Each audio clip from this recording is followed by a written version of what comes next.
जय हिंद दोस्तों। आइए आज हम देखते हैं भारतीय संविधान के भाग, यानी इनसे रिलेटेड जो भी भाग है मैं याद करा दूंगा आपको रिलेट करके।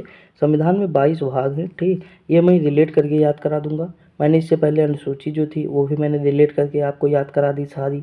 उससे रिलेटेड जितने 50-60 क्वेश्चन थे वो मैंने करा दिए। प्रस्तावना मैंने करा दी, संविधान सभा मैंने करा दिया, गवर्नर जनरल करा दिया, और जो रासायनिक नाम थे विटामिन के वो भी मैंने कल करा दिए। गवर्नर जनरल से 3-4 क्वेश्चन आएंगे वो भी करा दिए। तो इस तरह मैं वही टॉपिक करा रहा हूँ जो एग्जाम में बार बार पूछे जाते हैं, ठीक। तो शुरुआत करते हैं। देखिए पहला इसमें लिखा है कि जो है पहला भाग कौन सा है, दूसरा कौन सा है, तीसरा। ये तीन हम एक साथ याद करेंगे। क्या तीन एक साथ याद करेंगे? तो देखिए भाई, कोई भी क्षेत्र होगा पहले क्या होगा? क्षेत्र होगा। होगा कि नहीं? कोई भी स्थान होगा, उसके बाद वहाँ नागरिक आएंगे, फिर उनके कुछ अधिकार होंगे। नागरिक अगर नहीं होंगे तो उनके अधिकार कैसे? तो पहले होगा क्षेत्र, ठीक। कोई भी होगा तो भाग एक में क्या होगा? क्षेत्र होगा। दूसरे में क्या होंगे? नागरिक होंगे। होंगे कि नहीं? तो दूसरे पे क्या हो जाएगा? नागरिक हो जाएगा। तीसरे पे क्या होंगे? इन नागरिक के कुछ अधिकार होंगे। क्या होंगे? कुछ नागरिक के अधिकार होंगे। तो ये कितने हो गए? तीन हो गए। यानी पहले पे संघ एवं राज्य क्षेत्र, दूसरे पे नागरिकता, तीसरे पे मूल अधिकार, यानी फंडामेंटल राइट जो उनको प्रकृति के द्वारा दिए जाएंगे, ठीक। उस पर सरकार भले ही कुछ जो है निर्बंधन कर सकती है। ये नहीं कि मनमानी नहीं कर सकती, बोलने का अधिकार, किसी को गाली दे दो, ठीक। तो ये चीज़ तो बनाया जा सकता है कि थोड़ी आज़ादी को छीना जा सकता है, ठीक। लेकिन ये प्रकृति के द्वारा हमें प्राप्त है, तो ये याद रखिएगा। तो देखिए एक में क्या है? संघ एवं राज्य क्षेत्र, दूसरे में है नागरिकता, तीसरे में क्या है? मूल अधिकार है। आई होप आपको याद हो जाएगा। अब देखिए जो हम सरकार चुनेंगे वो भी तो मान लीजिए भाई ये क्षेत्र है, इस क्षेत्र पे शासन कैसे होगा? भाई इस क्षेत्र को जैसे नागरिक है मान लो, तो वो आपस में ही लड़ते रहेंगे कि ये हमारी ज़मीन हो, हमारी ज़मीन। तो इस पर कोई सत्ता होनी चाहिए जो शासन करे। तो ये जो शासन करेगी ना, ये सरकार करेगी। कौन करेगी? सरकार। तो ये जो सरकार करेगी तो ये भी तो नागरिकों के लिए कुछ करेगी, तभी तो नागरिक वोट देंगे इनको। तो ये लोक कल्याणकारी राज्य की स्थापना करेंगे, यानी राज्य के नीति निर्देशक तत्व, यानी डीपीएसपी में जो है लोक कल्याणकारी राज्य, तो उसकी स्थापना कौन करेगा? सरकार करेगी, जो सत्ता चलाएगी। तो चौथे में क्या होगा? देखिए पहले में क्या होगा? संघ एवं राज्य क्षेत्र होंगे, दूसरे में नागरिक आ जाएंगे, तीसरे पे उनके अधिकार आ जाएंगे, चौथे में जो सरकार सत्ता करेगी वो डीपीएसपी देगी, यानी लोक कल्याणकारी राज्य की स्थापना करेगी। किसमें? भाग 4 में, ठीक। तो राज्य के नीति निर्देशक तत्व। अब देखिए सरकार से हम तो डिमांड कर लिए कि हमारे लिए ये करोगे तो वोट देंगे, तो सरकार भी कहती है कि तुम भी देश के लिए कुछ करो, यानी कुछ करना। तो 11 मौलिक कर्तव्य जो मूल कर्तव्य जो दिए गए हैं, मौलिक कर्तव्य, वो कितने? 11। कौन सा अनुच्छेद है? तो 4A है। भाग कौन सा है? तो 4A है, ठीक। अनुच्छेद 51A है, ये भी याद रखिए, बहुत बार पूछा है। तो देखिए सरकार हमसे भी कुछ एक्सपेक्ट करती है। वो किस में करती है? मूल कर्तव्य में करती है। जैसे राष्ट्रगान का सम्मान करना, राष्ट्रीय ध्वज का सम्मान करना, भारत की एकता और अखंडता को बनाए रखना। तो ये सारी चीज़ें जो है हमसे राज्य भी एक्सपेक्ट कर रहा है, ठीक। तो ये चीज़ जो है याद रखिए। तो पहले पे हो गया। देखिए हम फिर याद करा दे रहे हैं। देखिए ये 5 हम एक साथ याद कर लिए।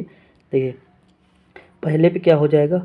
कोई भी क्षेत्र हो जाएगा, दूसरे पे वहाँ नागरिक हो जाएंगे, तीसरे पे उनके अधिकार हो जाएंगे, चौथे पे क्या होगा? डीपीएसपी होगा जो सरकार चलाएगी, और उसके बाद जो है सरकार भी हमसे वो करेगी, तो मूल कर्तव्य होगा। देखिए 5 तक तो सबको याद रहते हैं, 5 नहीं 6-7 तक सबको याद रहते हैं, संघ तक याद रहते हैं, ठीक। अब देखिए अब हम 5 6 7 8 9 10 11, 11 नहीं 10 तक जो है 10 9 तक याद करेंगे। देखिए ये मान लीजिए कि ये हमारा त्रिभुज होगा, तो सबसे ऊपर कौन रहता है? सबसे ऊपर संघ रहेगा, सभी को पता है। दूसरे पे क्या रहता है? दूसरे पे राज्य रहता है। क्या रहता है? राज्य रहता है। तीसरे पे क्या रहता है? तो यूटी रहती है। क्या रहती है? यूटी रहती है। और उसके बाद यूटी के बाद क्या आता है? पंचायत। क्या? पंचायत। पंचायत के बाद नगर पालिका। क्या चीज़? नगर पालिका, ठीक। उसके बाद सबसे नीचे क्या होता है? तो ये सबसे नीचे होता है, नगर पालिका के बाद होता है सहकारी समिति, ठीक। कौन? सहकारी समिति, जो 97वें संविधान संशोधन 2011 में जोड़ा गया था, ठीक। तो सहकारी, देखिए सबसे ऊपर संघ, संघ के बाद राज्य, राज्य के बाद यूटी, यूटी के बाद पंचायत, पंचायत के बाद नगर, नगर के बाद सहकारी। ये एक लाइन से याद कर लीजिए। आप एक डायग्राम बना लीजिए और उसमें लिख लीजिए, 2-3 बार ऊपर से नीचे लिखेंगे, याद हो जाएगा, जैसे हमें याद है। तो देखिए जैसे ऊपर हो जाएगा संघ, फिर राज्य, फिर यूटी, फिर पंचायत, फिर नगर, फिर सहकारी समिति। तो देखिए 6 जो है 5 में क्या हो जाएगा? संघ हो जाएगा, ठीक। 6 में, भाग 6 में क्या होगा? राज्य हो जाएगा। देखिए 7 जो है हमारा हट गया है, 7 जो है हट गया है। अब हटा कैसे है, तो 7वें संविधान संशोधन 1956 के द्वारा इसे हटा दिया गया है, ठीक। तो ये याद रखिए बस, केवल एक की मतलब 7 ही हट गया है हमारा, ये चीज़ याद रखिएगा। तो हम 6 के बाद क्या लिखेंगे, 7 नहीं लिखेंगे, फिर 8 लिखेंगे। क्या लिखेंगे, 8। 8 में क्या है, यूटी है। 9 में क्या है, 9 में पंचायत है, ठीक। 9A में क्या है, तो देखिए 9A फिर जोड़ा गया तो नगर पालिका जोड़ी गई। और 9B में क्या है, तो 9B में है सहकारी समिति। अब देखिए 5 में क्या है, संघ है। 6 में राज्य है। 7 हट गया है तो 8 में हम लिखेंगे डायरेक्ट, तो यूटी में 8 हो जाएगा। 9 पंचायत है, 9 ये नगर पंचायत है, और 9B सहकारी समिति है। आई होप आपको याद हो गया होगा। देखिए फिर याद कराते हैं शुरू से। पहला संघ एवं राज्य क्षेत्र, पहले में संघ एवं राज्य क्षेत्र, उसके बाद नागरिकता, तीसरे पे मौलिक अधिकार, चौथे पे डीपीएसपी, और उसके बाद 4A में क्या हो जाएगा, उनका मूल कर्तव्य हो जाएगा, ठीक। उसके बाद 5 में संघ हो जाएगा, 6 राज्य हो जाएगा, यूटी 8 हो जाएगा, पंचायत, पंचायत में जो है 9 हो जाएगा, और जो है नगर पालिका में 9A हो जाएगा, सहकारी समिति 9B हो जाएगा। तो 9B तक आपको याद हो गएंगे, आई होप। अब हम आगे बढ़ते हैं, ठीक। यही लिखा है यहाँ पे। अब देखिए अगला दिया है। अब देखिए यहाँ पे पंचायत के बाद नगर नहीं लिखा है, तो यहाँ लिख लीजिए कि ये नगर पालिका मतलब सहकारी समिति, ठीक। ये छूट गया था। अब देखिए कुछ, अब देखिए 9 मतलब 10 भाग 10 में क्या है, तो एससी और एसटी है। तो मैंने देखिए आपको याद कराया था, अनुसूची याद करिए आप। अनुसूची मैंने कहा था फिफ्थ जो 5वीं अनुसूची है उसमें एससी और एसटी की बात की गई थी। अब देखिए 5 को हम कैसे लिखते हैं, ऐसे लिखते कि नहीं, तो एससी एसटी को भी तो ऐसे लिखते हैं कि नहीं। तो जो एससी यस भी ऐसे लिखते हैं और 5 भी ऐसे लिखते हैं, तो एससी एसटी था ना, ये था नहीं 5वीं अनुसूची में। तो देखिए वही 5 का दुगना कर दीजिए 10, यानी अनुसूचित जाति और जनजाति क्षेत्र, 5 का दुगना कर दीजिए।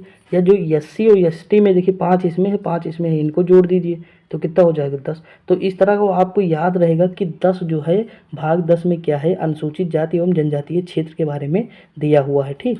भाग 10 में क्या दिया है, अनुसूचित जाति एवं जनजातीय क्षेत्र के बारे में दिया हुआ है। आगे बढ़ते हैं। अब देखिए 10 तक तो हमको याद हो गए। अब देखिए हम 11, देखिए ये आप 1-2 बार लिख के भी याद कर लीजिएगा। आप एक बार अगर माइंड में सेट हो जाएगा दोबारा कभी भूलेंगे नहीं, ठीक। अब देखिए इसमें दिया है केंद्र राज्य संबंध, तो देखिए ये 11 है तो 11 हम ऐसे लिखते हैं।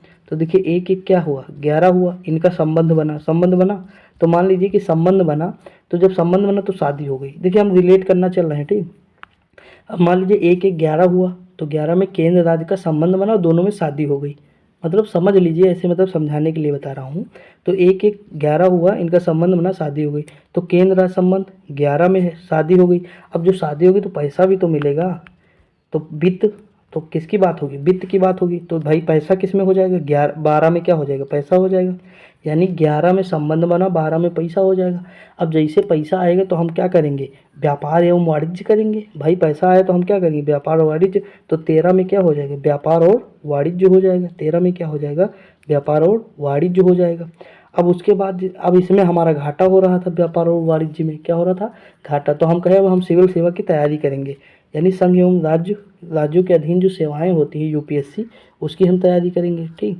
तो उसकी मतलब भाग 14 में क्या हो जाएगा, यूपीएससी हो जाएगा। देखिए 11 में संबंध बना, 12 में पैसा आया तो हमने जो है व्यापार कर लिया। 13 में क्या हुआ, सॉरी 12 में पैसा हो गया, 13 में व्यापार किया, 14 में हमसे नहीं हो पाया व्यापार तो हम कहीं यूपीएससी करेंगे। उसके बाद 15 में क्या, मैंने मतलब मुझे ट्रिब्यूनल में लगाया गया, यानी अधिकरण किया गया, मतलब ट्रिब्यूनल में लगाया गया, ठीक। यूपीएससी क्लियर किया, फिर ट्रिब्यूनल में चले गए, यानी अधिकरण। तो इतना तो आपको समझ में आ गया होगा।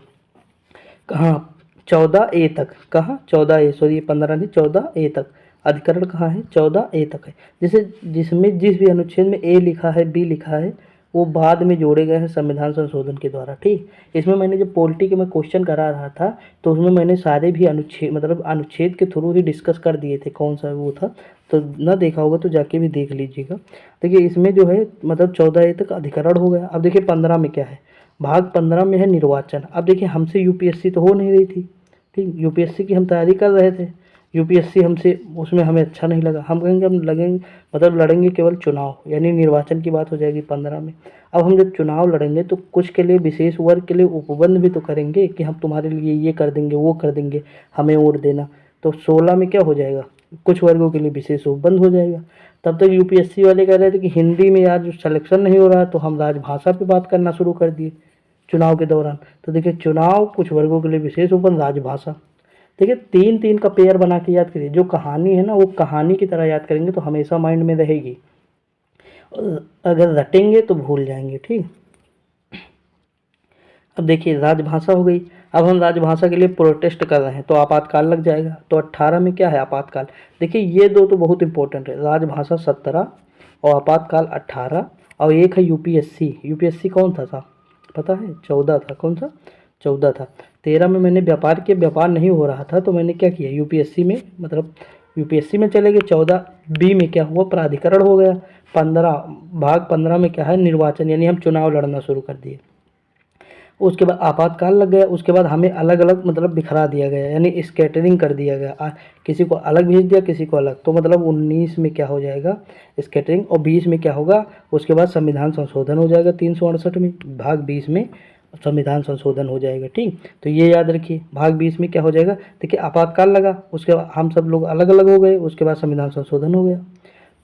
आगे बढ़ते हैं, अगला दिया है अस्थायी संक्रमण 21 में है, और उसके बाद संक्षिप्त नाम एवं प्रारंभिक बाधा पूजा पाठ में लास्ट में लग गए तो ये हो जाएगा 22 में। लास्ट में क्या लगे पूजा पाठ में, तो 22। ठीक, उसके बाद देखिए इसमें क्या है अस्थायी संक्रमणशील, यानी हम हिमालय पर चले गए तो 21 में हो जाएगा। संविधान संशोधन 20 में हो जाएगा। तो इस तरह क्या हुआ, मतलब आप रिलेट करके अगर याद करेंगे तो आपको याद हो जाएगा। ठीक, यहाँ से जैसे निर्वाचन था, निर्वाचन में हम क्या किए, विशेष उपबंध के लिए प्रबंध किए, उसके बाद राजभाषा के लिए प्रोटेस्ट किए, फिर आपातकाल लग गए। तो इस देखिए 4 एक साथ याद करिए, उसके बाद ये 3-4 एक साथ याद करिए, यहाँ से केंद्र राज्य संबंध से, वित्त से एक साथ याद करिए। तो इस तरह आपको मतलब याद हो जाएंगे। ठीक, अब देखिए हम अगर रिलेट करना चाहें तो हम मतलब एक बार और जल्दी से डिस्कस कर लेते हैं। देखिए भाग 1 में क्या होगा, क्षेत्र होगा, दूसरे में नागरिकता होगी, तीसरे में मौलिक अधिकार होंगे यानी फंडामेंटल, चौथे पे डीपीएसपी होगा, क्या होगा डीपीएसपी होता। और 4A में क्या होगा, तो 4A में देखिए क्या होगा, तो मूल कर्तव्य होगा। ठीक, अनुच्छेद 51A में। अब देखिए 4A में तो हो गया, मतलब 4A में मूल कर्तव्य हो गया। अब देखिए 5 में क्या आएगा, तो सबसे ऊपर क्या था, मैंने क्या बताया था, ऊपर था संघ, क्या था संघ, फिर राज्य होगा। तो 5 में संघ, 6 में राज्य, 7वां हट गया तो 8वें में क्या हो जाएगा, यूटी हो जाएगा। 8 में यूटी, 9 में पंचायत हो जाएगी, 9 में पंचायत की बात होगी। और 10 में क्या होगा, तो नगर पालिका होगी, सॉरी 10 नहीं, ये हो जाएगा 9A। 9A में क्या होगा, नगर पालिका। और सहकारी में क्या होगा, तो 9B, सहकारी समिति किस में होगी, 9B में होगी। तो देखिए 9B तक तो आपको याद हो गया। मैंने 10 कैसे याद करा, भाग 10, तो देखिए मैंने क्या कहा था, अनुसूची 5, SC और ST, तो 5 5 10 हो जाएंगे। तो भाग 10 में क्या है, SC ST हो जाएगा। 11, तो 11 देखिए केंद्र राज्य का संबंध बना, यानी एक एक बन के 11 हुआ, तो केंद्र राज्य संबंध भी कितना होगा, 11 संबंध बना, तो पैसे मिलेंगे। ठीक, पैसे 12 हो गया। अब हम वित्त व्यापार करेंगे तो देखिए व्यापार और वाणिज्य करेंगे तो कितना हो जाएगा, 13 हो जाएगा। हमसे व्यापार हो नहीं रहा था तो हम यूपीएससी की तैयारी करेंगे तो 14 हो जाएगा। उसके बाद हमें ट्रिब्यूनल में लगा दिया गया, यानी 14A हो जाएगा। हमें ये भी नहीं समझ में आया तो हम कहेंगे अब हम चुनाव लड़ेंगे, यानी निर्वाचन की बात हो गई, तो 15 में क्या हो जाएगा, निर्वाचन की बात हो जाएगी। और उसके बाद जब हम निर्वाचन के लिए लड़ेंगे तो कुछ वर्गों के लिए विशेष उपबंध भी करेंगे, तो 16 की बात हो जाएगी। अब उसमें भी मतलब जो विशेष उपबंध थे तब तक हिंदी वाले कूद पड़े कि राजभाषा की बात करो, तो 17 हो जाएगा राजभाषा। 18 में हम प्रोटेस्ट कर रहे थे राजभाषा के लिए तो आपातकाल लग गया, तो 18 में क्या हो जाएगा, आपातकाल लग जाएगा। और 19 में क्या हुआ, सबको इधर उधर बिखेर दिया, यानी प्रकीर्णन कर दिया, तो 19 में क्या हो जाएगा, प्रकीर्णन हो जाएगा। और 20 में क्या किया, संविधान संशोधन कर दिया 20 में। ठीक, उसके बाद क्या किया, अस्थायी संक्रमण कालीन लगा दिया 21 में, और लास्ट में हम पूजा पाठ करने लगे और 22 में हो गया। तो इस तरह आपके 22 अनुच्छेद क्लियर हो गए। और देखिए आप 1-2 बार लिख के याद करिए, और ये जो है मतलब जो कहानी मैंने बताया है इसे रिलेट करिए। आई होप आपको याद हो जाएगा। और मतलब वीडियो अगर पसंद आएगी तो लाइक शेयर कर दीजिएगा। ठीक, मिलते हैं अगली वीडियो में अनुच्छेद वाली, तब तक के लिए जय हिंद।